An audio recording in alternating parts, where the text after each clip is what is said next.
Star Ravichandran crazy project ಎನಿಸಿಕೊಂಡಿದ್ದ ಶಾಂತಿ ಕ್ರಾಂತಿ ಮರು ಬಿಡುಗಡೆ ಮಾಡಬೇಕು ಅಂತ ಕೆಲ ಸಿನಿ ಪ್ರೇಮಿಗಳು ಒತ್ತಾಯಿಸಿದ್ದಾರೆ.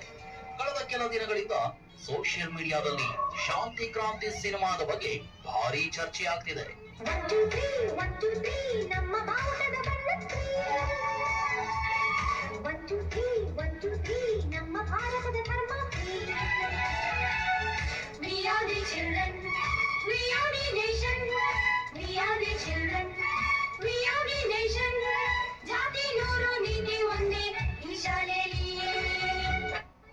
ಭಾರತ 80ನೇ ಸ್ವಾತಂತ್ರ್ಯ ದಿನಾಚರಣೆಯನ್ನ ಸಂಭ್ರಮದಿಂದ ಆಚರಿಸಿದೆ. ಶಾಂತಿ ಕ್ರಾಂತಿ ಸಿನಿಮಾದಲ್ಲೂ ದೇಶದ ಬಣ್ಣದ ಬಾವುಟದ ಬಗ್ಗೆ ಹೆಮ್ಮೆಯಿಂದ ಹಾಡುವ ಹಾಡೊಂದಿದೆ. ಈ ಹಾಡು ಕಳೆದ ಕೆಲವು ದಿನಗಳಿಂದ ಸಾಮಾಜಿಕ ಜಾಲತಾಣಗಳಲ್ಲಿ ಸದ್ದು ಮಾಡ್ತಿದೆ.